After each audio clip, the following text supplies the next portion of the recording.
Hello everyone, welcome to my channel Judiciary Prep Hub. Today is my very first video of JLO 2025 series. इस video में हम cover करेंगे article 12 of Indian constitution. तो article 12 define करता है state को, और आर्टिकल 12 की जो डेफिनेशन दी गई है स्टेट की वो सिर्फ एप्लीकेबल होती है part 3 of the constitution. Article 12 के अंदर 4 चीज़ों को स्टेट बताया है: government of India, parliament of India, government of state, legislature of state और लोकल और अदर अथॉरिटीज़ जो कि टेरिटरी ऑफ इंडिया में है या फिर गवर्नमेंट ऑफ इंडिया का उनके अंडर कंट्रोल है। ठीक है, स्कोप क्या रहता है आर्टिकल 12 का? तो हमने अभी पढ़ा कि सिर्फ ये एग्जीक्यूटिव तक लिमिटेड नहीं है, इसका जो स्कोप है वो लेजिस्लेचर पर भी है, चाहे वो लेजिस्लेचर यूनियन की और स्टेट की हो। और अब आपके माइंड में ये क्वेश्चन भी आएगा कि क्या ये जुडिशरी पर अप्लाई होती है? तो देखो, सुप्रीम कोर्ट ने बताया है कि जुडिशरी अगर जुडिशियल एक्ट कर रही है तब तो वो स्टेट नहीं है, लेकिन अगर जुडिशरी एडमिनिस्ट्रेटिव फंक्शन परफॉर्म कर रही है, जैसे कि एग्ज़ाम वगैरह कंडक्ट कराते हैं हाई कोर्ट्स वगैरह, तो अगर जब जुडिशरी अपना एडमिनिस्ट्रेटिव वर्क परफॉर्म कर रही है तब वो स्टेट माने। अब आपके माइंड में ये क्वेश्चन भी आना चाहिए कि हम ये स्टेट पढ़ क्यों रहे हैं। देखो, हमें ये स्टेट जानना इसलिए इम्पॉर्टेंट है क्योंकि जब भी आप फंडामेंटल राइट पढ़ोगे ना, तो आप हमेशा देखोगे कि फंडामेंटल राइट जब भी इन्फ्रिंज होता है ना, तो हम उसको एनफोर्स कराते हैं, लेकिन हम फंडामेंटल राइट को एनफोर्स करा सकते हैं ओनली स्टेट के अगेंस्ट। तो स्टेट के अगेंस्ट कराएंगे तो हमें पता तो होना चाहिए कि जिसके लिए हम एनफोर्स करा रहे हैं वो स्टेट है भी या नहीं। तो बहुत सारे केसेस में कोर्ट ने बताया है कि क्या क्या चीज़ें स्टेट होगी या क्या क्या नहीं होगी। देखो, 3 चीज़ें तो हमें क्लैरिफाई हो गई, जैसे गवर्नमेंट हो गया या पार्लियामेंट हो गया या स्टेट लेजिस्लेचर हो गई और लोकल अथॉरिटीज़ हो गई, जो कि section 3 sub clause 31 general clause act का है। इसमें तो हमें प्रॉब्लम आती नहीं है क्योंकि इसमें साफ लिखा है कि ये सब तो है ही स्टेट, लेकिन प्रॉब्लम हमें ये आती है कि अदर अथॉरिटीज़ के अंदर क्या क्या आएगा, क्योंकि अदर अथॉरिटीज़ में तो क्या हम कुछ भी इंक्लूड कर लें और उसको स्टेट मान के हम अपने फंडामेंटल राइट्स को एनफोर्स करा लें। तो इसके लिए हम इम्पॉर्टेंट केस लॉस पढ़ते हैं। तो इसमें सबसे इम्पॉर्टेंट जो केस है, सबसे पहला जो केस था वो था university of Madras versus Shantabai case. इस केस में क्या हुआ ना, कोर्ट ने अप्लाई करा एडजस्ट एंड जेनरस रूल। इसमें कोर्ट ने बताया कि जो ये अथॉरिटीज़ होती है ना, वो डिराइव करती हैं its colour from the preceding 3 authorities under article 12। जैसे अभी हमने पढ़ा कि जो गवर्नमेंट ऑफ इंडिया है या गवर्नमेंट ऑफ स्टेट है या फिर पार्लियामेंट है, स्टेट लेजिस्लेचर है, लोकल अथॉरिटीज़ है, तो जैसे कि 3 चीज़ें हैं ना, तो अदर अथॉरिटीज़ का भी मीनिंग वही होगा जो 3 चीज़ों का है। इट मीन्स वो तीनों क्या है, सोवरन है और गवर्नमेंट अथॉरिटीज़ है, तो अदर अथॉरिटीज़ भी वही होगी। तो यहाँ पे एडजस्ट जनरस का रूल अप्लाई कर दिया और फिर बताया कि यूनिवर्सिटी तो ये सब है ही नहीं, इसलिए यूनिवर्सिटी स्टेट नहीं होगी। लेकिन उंजम बाई केस में ना, इस प्रिंसिपल को ना सुप्रीम कोर्ट ने हटा दिया, कैंसिल ही कर दिया। बोला कि ऐसा एडजस्ट जनरस प्रिंसिपल जैसा कुछ अप्लाई यहाँ पर होगा नहीं, क्योंकि जो भी 3 प्रिसीडिंग अथॉरिटीज़ है ना, वो खुद कॉमन नहीं है इन नेचर। और जो बेसिक प्रिंसिपल होता है एडजस्ट जनरस का, वो तो यही होता है ना कि जो भी इसकी प्रिसीडिंग चीज़ें होगी वो कॉमन इन नेचर होगी, लेकिन ये तीनों चीज़ें कॉमन इन नेचर नहीं है, इनका कोई कॉमन थ्रेड नहीं है, तो अदर अथॉरिटीज़ तो फिर हो ही नहीं सकती है। फिर एक और केस लॉ आया, राजस्थान इलेक्ट्रिसिटी बोर्ड। अब इसमें हमें ये देखना था क्या इलेक्ट्रिसिटी बोर्ड भी स्टेट होता है, तो इसमें कोर्ट ने बोला हाँ है। रीज़न कोर्ट ने ये दिया कि अगर कोई भी बॉडी स्टैचूटरी बॉडी है, इट मीन्स अगर कोई भी बॉडी क्रिएट हो रही है किसी लॉ से या किसी भी कॉन्स्टिट्यूशन के आर्टिकल के अंडर, और उस बॉडी में इतनी पावर है कि वो अफेक्ट कर दे फंडामेंटल राइट को, तो वो स्टेट मानी जाएगी। अब ये ज़रूरी नहीं है कि वो बॉडी जो है परफॉर्म करे कोई गवर्नमेंट फंक्शन या फिर वो बॉडी परफॉर्म कर रही है कोई सॉवरन फंक्शन तभी स्टेट होगी, नहीं, ऐसा नहीं था। और इसी प्रिंसिपल की वजह से यूनिवर्सिटीज़ को भी स्टेट माना गया।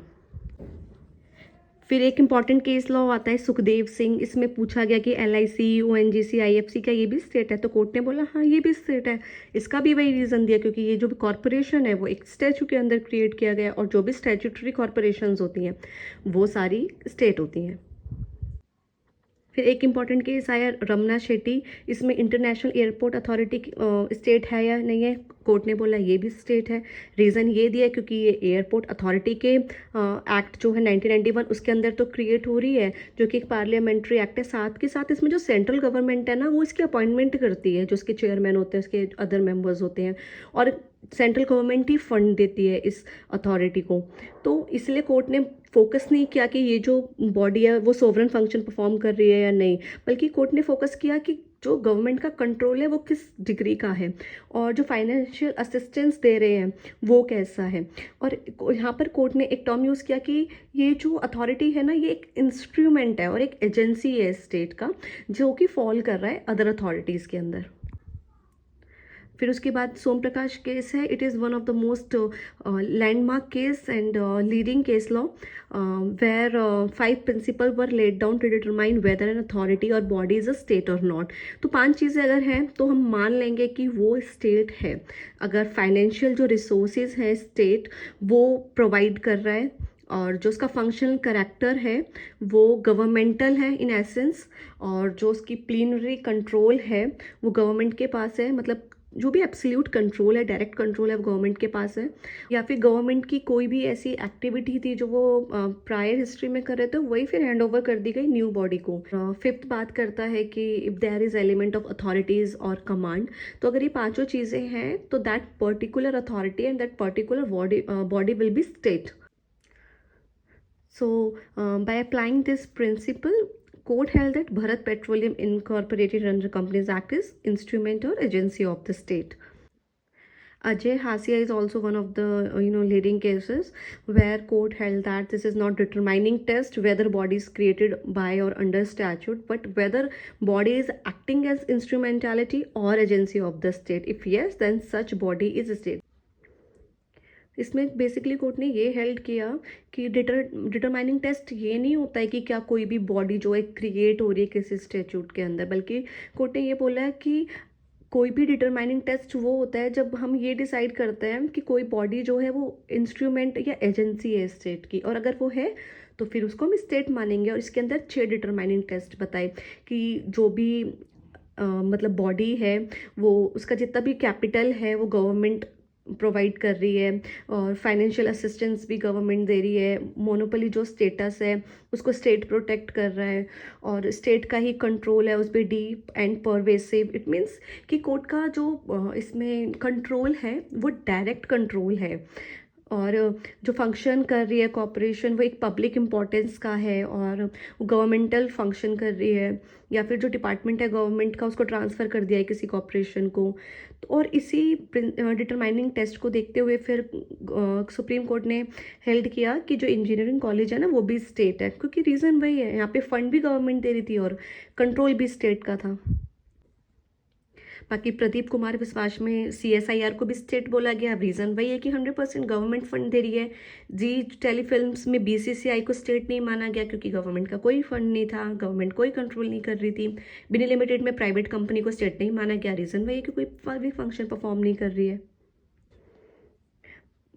I hope you have a clear understanding of Article 12. So let's start MCQs on Article 12. तो देखो फर्स्ट हमारा MCQ बहुत सिंपल है कि आर्टिकल 12 ऑफ इंडियन कॉन्स्टिट्यूशन ने क्या डिफाइन किया है। It's correct answer is C। State term को डिफाइन किया है, जो वो भी सिर्फ पार्ट 3 के लिए। ओके, एंड क्वेश्चन सेकंड में आपको ये बताना है कि स्टेट के अंदर क्या इंक्लूड नहीं होता है। तो अभी हमने 4 चीज़ें पढ़ी थी। पार्लियामेंट ऑफ इंडिया पढ़ा था, government of India, state legislature और स्टेट गवर्नमेंट।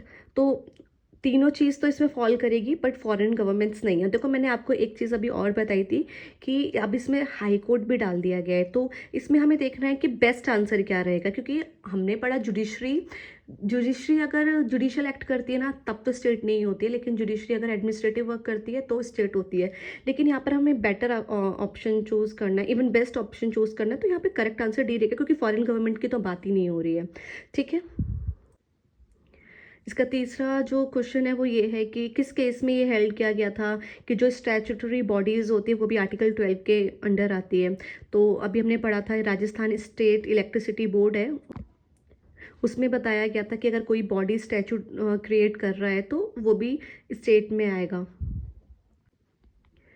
और आपको ये चीज़ याद रखनी है कि ये पहला ऐसा केस था जिसने इंटरप्रेट किया था अदर अथॉरिटीज़ को।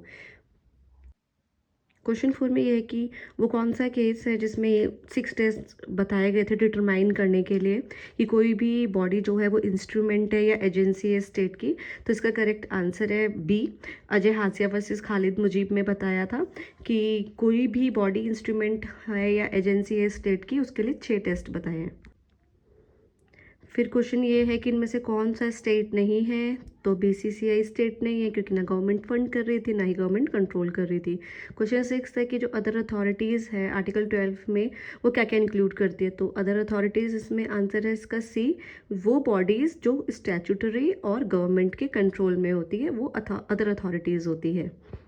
फिर 7th क्वेश्चन ये है कि ये ज़रूरी क्यों है जानने के लिए कि कोई बॉडी स्टेट है या नहीं। अभी पता है मैंने आपको, फंडामेंटल राइट्स को अप्लाई करना है तो ये जानना ज़रूरी है कि whether a body is a state और not. Then we have question 8, which of the following is not a test to determine if a body is a state under article 12। Correct answer is D, election by public. Obviously no, public funding है तो भी state है, control है तो भी state माना जाएगा, state का मोनोपोली है तो भी इसको स्टेट माना जाएगा। क्वेश्चन नंबर 9, इनमें से कौन सी लोकल अथॉरिटी है, answer is a, municipal corporation, जो कि अभी हमने section 3 sub clause 31 of general clauses act में पढ़ा। जो भी म्यूनिसिपल कॉरपोरेशन है या फिर डिस्ट्रिक्ट बोर्ड्स होते हैं ये सब लोकल अथॉरिटी के अंडर फॉल करते हैं। क्वेश्चन नंबर 10 है कि क्या कोई प्राइवेट बॉडी कभी स्टेट हो सकती है। यस, हो सकती है अगर कोई वो परफॉर्म करे पब्लिक फंक्शन को या गवर्नमेंट कंट्रोल है उसका। Stay tuned for my next video. Thank you for watching.